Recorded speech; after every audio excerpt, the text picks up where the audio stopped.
Hi there, and welcome to Master of Horror, where I bring you the scariest true paranormal stories I have ever come by. Scary true horror story number 1, The Garage Entity. This took place about 10 years ago with me and my friends on the night of my 14th birthday party sleepover, but I still can't forget it. So my parents had a garage on our property that they had partly renovated. It had walls and bathroom, but still had the garage door that rolled up, which wasn't completely sealed. There weren't many curtains on the windows. The nearest neighbor was nearly 4 miles away.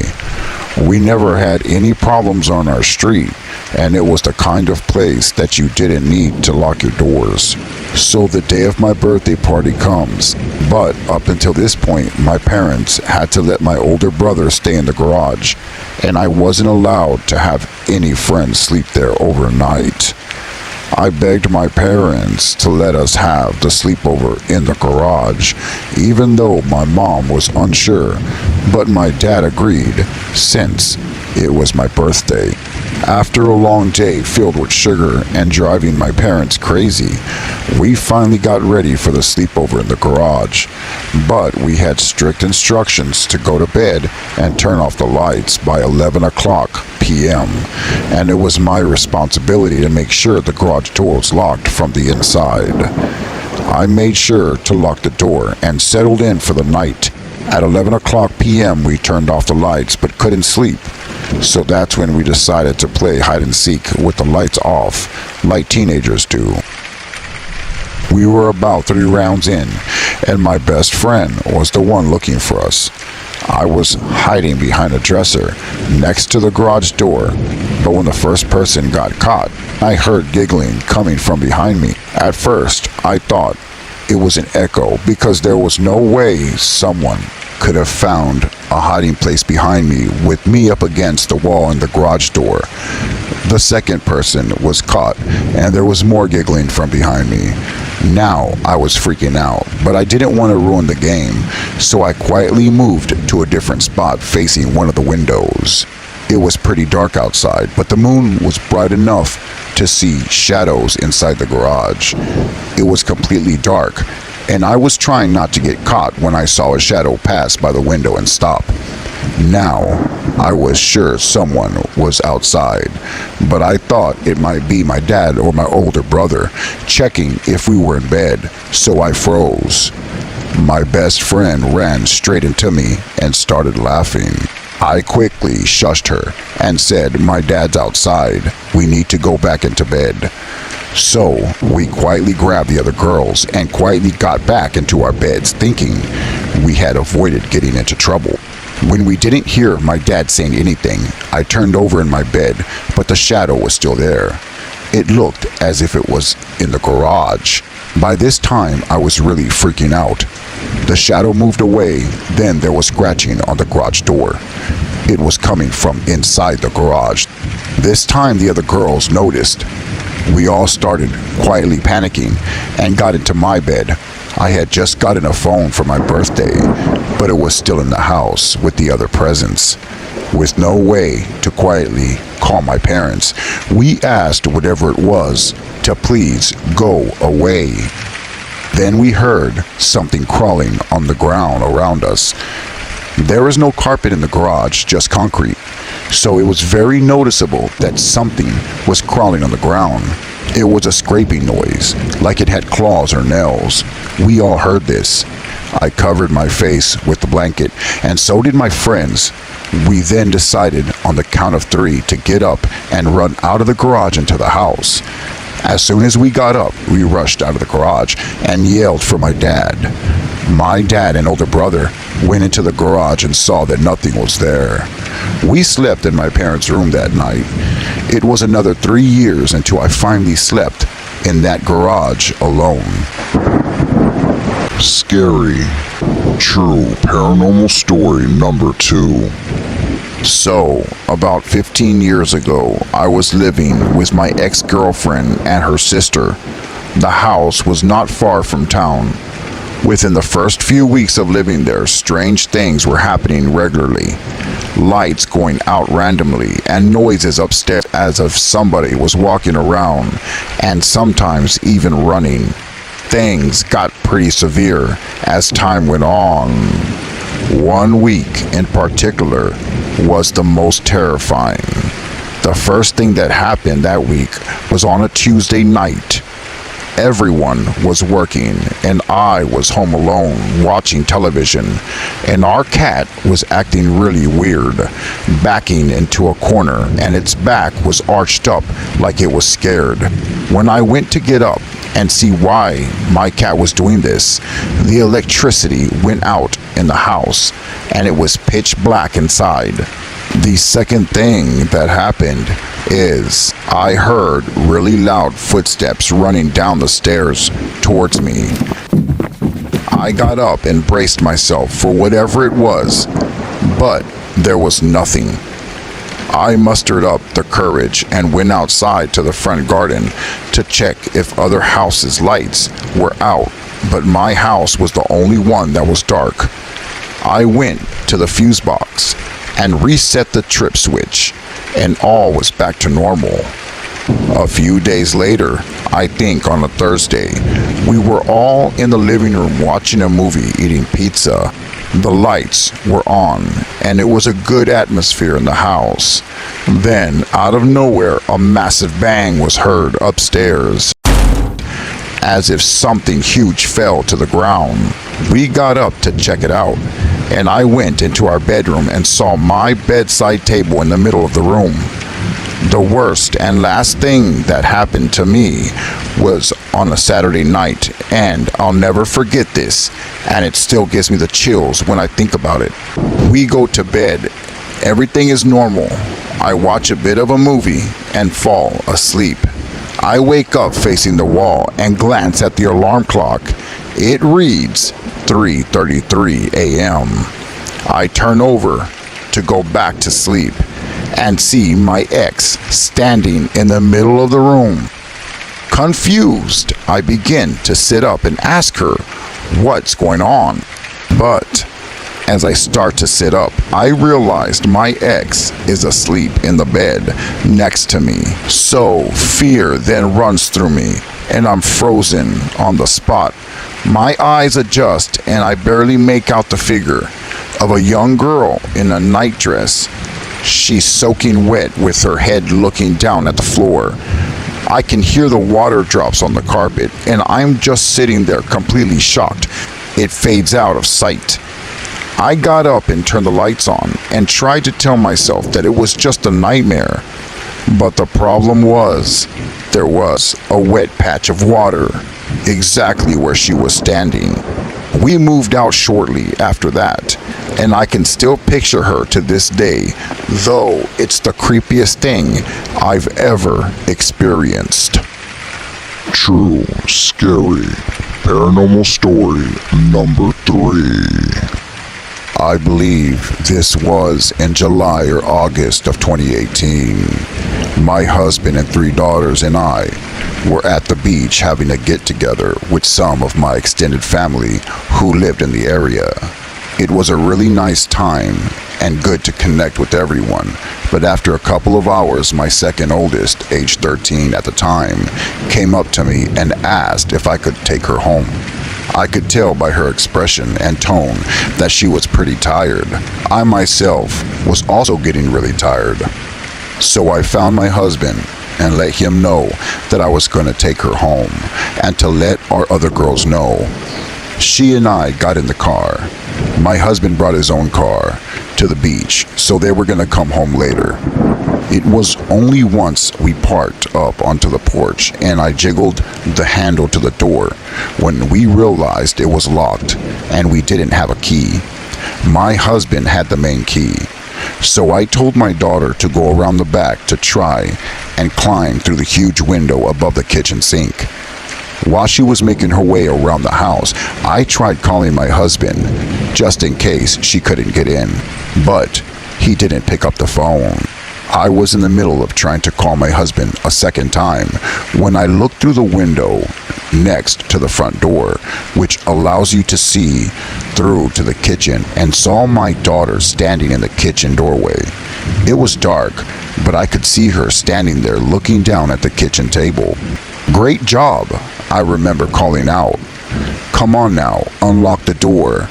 She raised her head and turned it towards me and looked right at me. I called out again, "Come, unlock the door," but she didn't move. By the way she was standing, I could tell that she was staring right at me, but she didn't move a muscle. At first I thought maybe she was on her phone or something, but I could clearly see her arms on either side of her. She was standing in a very weird position as well. No more than 5 seconds after that, my daughter came jogging out from the side of the house and up the steps, telling me she couldn't get inside the house because there was a screen on the window. I stared at my daughter for a moment with what must have been a very terrified expression, because her face instantly looked concerned. She asked me if everything was okay. I couldn't answer, and I remember feeling my whole body starting to shake. I looked back through the window, and this thing was now in the living room, still standing in that weird position and staring right at me. Fear and adrenaline shot through my veins in a way only a mother can know, and I practically yanked my daughter from those steps and ran to the neighbor's house. Whatever was in my house was gone by the time we returned, or at least out of sight from the window. However, I did not let my daughter leave the neighbor's house until I inspected every inch to make sure that there was no intruder. The human brain automatically tries to give everything a logical explanation. So the more I thought about it, the more I was feeling like it had been imagined. To this day, when I think about what I saw that night, it still torments me. The hooded figure. When I was about 8 or 9 years old, I shared a room with my parents, and one night I was getting home late with my mom. As soon as we walked through the front door, I looked down the hallway to see a short-robed dark entity standing there, staring right at me. I couldn't see its eyes under the hoodie. Where space should be, it was all dark. I told my mom, and it disappeared by the time she looked. About a week later, as I was sleeping in the middle of the night, I felt something pulling on my leg. I woke up and looked towards the foot of my bed. This time, it wasn't wearing a hoodie. It looked like a gremlin. I got the nerve to take a swing at it. It then disappeared. Every night after that I prayed, and I never saw it again. About 4 months ago, a friend of mine was telling a group at work about how he had seen a demon-like creature at the foot of his bed when he was little, and I ended up finishing the story for him. He couldn't believe it. We both had the same experiences. I still wonder if anyone else has ever experienced something like this. The voice. It was about 7 p.m. and I was alone at the house. My parents were out and I was reading a book for homework. Suddenly I felt a cold chill come over me and immediately felt someone being in my house. I feared if I turned around something would try to kill me. I ran out of the room to the living room. I was beginning to calm down and tell myself that I was just being paranoid and there was no one in the house when I heard a voice whisper very close to my ear, and it sounded to me like it said, "I'll be waiting for you." It sounded like it was a man's voice, but it sounded dead. Needless to say, I freaked out and ran to my next door neighbor's house and told them what had happened. So my neighbor came over and looked around my house, even in the closets. My neighbor finally gave up and she went back home. I was still scared and stood by the front door, ready to run out if I heard anything. When my parents got home, I told them what had happened. And of course, they didn't believe me. That night, I woke up at 3 o'clock in the morning. I didn't know why I had woken up, but I can recall being very frightened. I immediately felt the same freezing cold chill, and I sent someone else in the room with me. Then I heard it again. The words were more stretched out, however, and it sounded like it said, "I'll be waiting for you." I screamed, and my parents ran into my room. I told them what I had heard. They comforted me and told me that I probably just dreamed the voice, and they said nothing would hurt me. I finally calmed down. I went back to sleep, but the next morning I woke up and sat up and noticed that something wasn't right. I looked up on my dresser and saw that my cross necklace wasn't where it should be. I got up and frantically looked around my room. I was about to give up hope when I stepped on something sharp, and I looked down and saw my beloved necklace smashed. It was in pieces, littered across the room floor.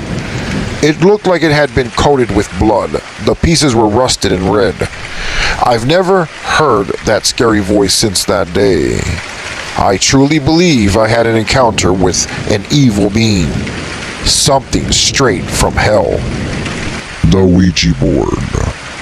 In the fall of 1996, my friends and I spoke of doing a Ouija board session. Skeptical as I was, I gladly accepted the opportunity. We didn't have a board, and I didn't want to drive everywhere looking for one. So my friends and I made one. It was a piece of cardboard with the lettering on it. We put the sun and the moon on the top corners also. For the planchette, we cut out a triangular piece of cardboard which had to be moved with force since it didn't slide smoothly like the one sold at stores. We lived in Huntsville, Texas, and the day we decided to do it was the same day Martin Garu, a prisoner who was on death row for murder, had escaped and had just been found dead in the river not too far from my friend's house. The house we were in was old and scary looking. We were in the middle room, which was pretty large. It could have been a second living room area, but at the time was being used for a bedroom. All 6 of us gathered around the board in the room, and the only light coming from a large candle we had. Now, all night, a couple of my friends were saying, "Let's talk to Martin Garu's ghost, the man who died earlier that day." So we sat around the board, and Tanner and Melissa were the only ones who were going to touch it. Tanner had never done anything like that. They both put their hands over the planchette, and Tanner asked, "Are there any spirits out there tonight?" The planchette moved by itself. This was very shocking because their fingers never actually touched the planchette. They were merely 2 inches above it, hovering. As soon as it moved very slowly, it amazed everyone. The planchette slowly moved to the word yes. I remember when Tanner asked, "What is your name?" It replied, "I used to be Martin Garu." Then, some weird stuff happened. Tommy was sitting next to me, and he nudged me and said, "Did you see that?" But before I could answer no, Chad, another friend, said, "I saw it." Personally, I did not see anything, but later they said the left side of the planchette picked up off the board by itself and was dragging. I did see something paranormal that made me a believer to this day. You see, their fingers were on the letter T, and the planchette quickly slid over to the letter A while their fingers were still on the letter T. They got really scared and pulled their hands away after they saw that. Shane, another friend of mine, was sitting on the bed about 4 feet from the board. He told us Martin Garu went to high school in Corpus Christi, but he didn't know where as he traveled a lot as a high school student. He knew most of the schools there, so Tanner asked the ghost Martin, "Where did you go to high school?" The planchette slid to R, then the letter A, and Shane's eyes watered. He moved quickly to sit right next to the board and said, "No way." Then it went to the letter Y. Shane said, "DeRay Texans High School." This shocked everyone. I know that they were all terrified just as I was. At this point, Tanner ran into the kitchen and turned on the light. He had goosebumps and his eyes were watering. He said, "I'm not going back in there, Tommy. You see, the house belonged to Tommy." And Tommy said, "Well, go ask it to leave, because if there's something in here, I want it to go." So Tanner agreed. Tanner went in and asked the ghost Martin to leave. The planchette went to the word no. He asked it again, and it still replied no. He asked the third time, and it went towards the word no. Then the planchette went to the middle of the board and just sat there. So we went to the back porch and burned the board, while some of us smoked. When we went inside, as soon as the last person entered the kitchen and shut the door, the pots fell off the counter in the kitchen, and the pictures on the refrigerator fell to the floor. Everyone was silent. Tommy and Chase slept in the other room that night and took the deer heads off the wall. They said they didn't want them to talk to them in the middle of the night. I understand completely how the mind makes people think they see things they do not. But that night, there was no other explanation for what we saw. Thank you, my friends, for listening to Master of Horror. I hope you enjoyed these true scary paranormal stories with thunderstorm sounds. If you like what you heard, please like and subscribe for more paranormal true stories. Okay, my friends, till next time we meet again, have a scary night, and please don't forget To leave the nightlight on.